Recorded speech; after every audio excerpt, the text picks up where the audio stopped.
Alright, this is how you win an argument with a conspiracy theorist. I've tested this a few times and I'll run you through my plan.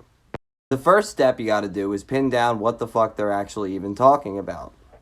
This iceberg will gauge the level of bullshit that you're directly dealing with. One of the most likely responses you'll get when you immediately start talking to a conspiracy theorist is they will just throw a bunch of shit at you. This is called a gish gallop. A gish gallop is a logical fallacy where you do just that. You throw a bunch of information out so that no one can address one specific point. Address one point. The really important thing about conspiracy theorists is that you cannot let them move around from topic to topic. Conspiracy theories work because they start with a kernel of truth and then it gets blown out of proportion to fit a worldview that was pre-held by the person making it.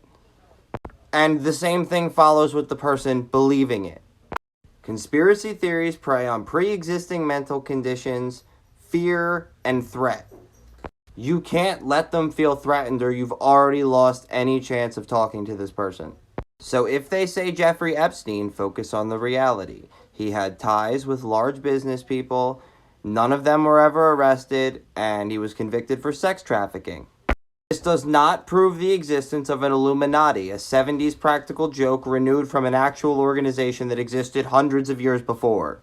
And Illuminatis is important because you have to get to the root of where these theories are coming from and why.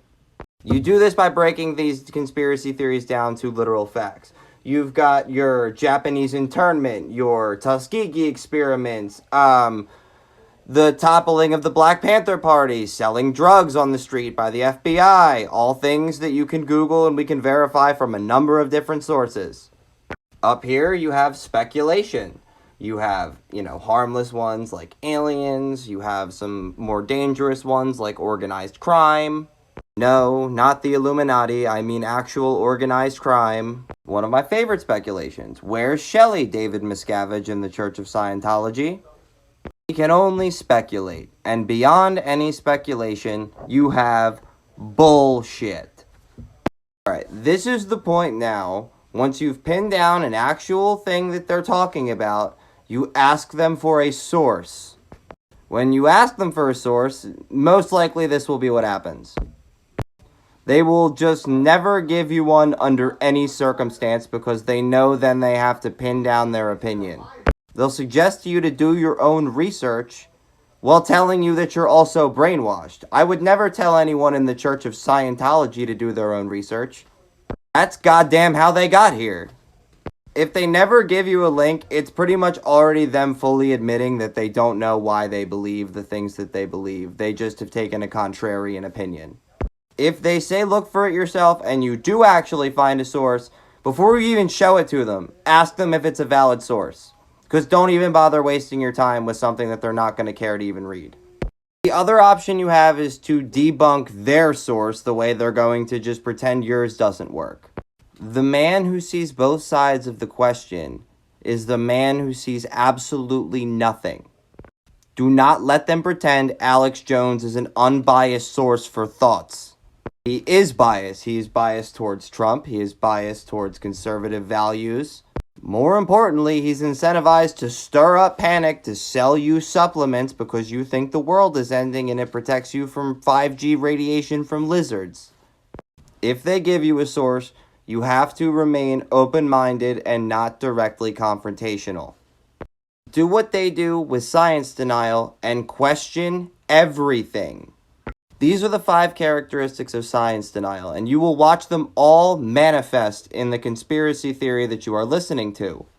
Every claim that they make, every truth that they're willing to say they believe is a truth, is another place to poke a hole in the object of science denial. Very likely they are claiming facts, and anything outside an actual verifiable fact is at best speculation and more likely than not complete bullshit. But you also can't tell them that it's bullshit. You have to tell them why it is and allow them to form that conclusion on their own. You can lead a horse to water, but you're not going to make them drink the Kool-Aid. This is where they just start attacking you or positions that you don't even hold because you're challenging their belief system. But if they frame themselves as the voice of truth, then surely they have the truth to why they think that, right?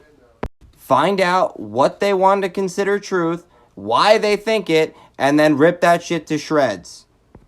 Make sure they agree that the source that you're going to give them is one that you can both agree is valid. Universities are usually my go-to. This is where the degree of science denial will really show. Because it does go as deep to scientists place dinosaur bones to convince people the earth is older than it is. But eventually you'll have them in a feedback loop.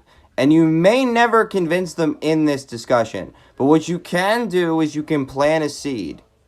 You have to plant the seeds of doubt. You have to convince these people that this is their opinion that they've arrived on at their own decision.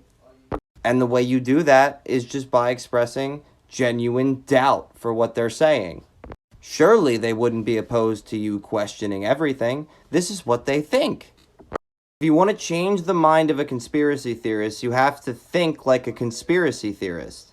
If you want to change the mind of a religious conspiracy theorist, you have to think like a religious person. Conspiracy theories fall to pieces when you question the narrative and the desire of the people pushing the narrative.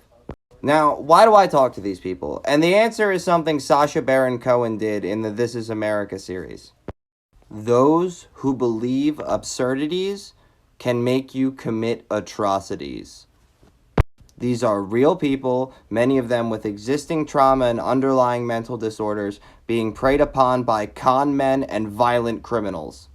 And the fact is, I get it. The world is bullshit. Life is bullshit. You've been fucked over by a society that you live in.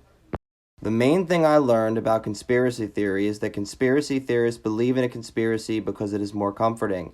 The truth of the world is that it is actually chaotic. The truth is that it is not the Jewish banking conspiracy, the Illuminati, or the gray alien theory. The truth is far more frightening. Nobody is in control, and the world is rudderless. This is indoctrination into denial of reality, and it can lead to people being convinced to do atrocities. So, fuck it. If I can have a conversation with one of them, I will.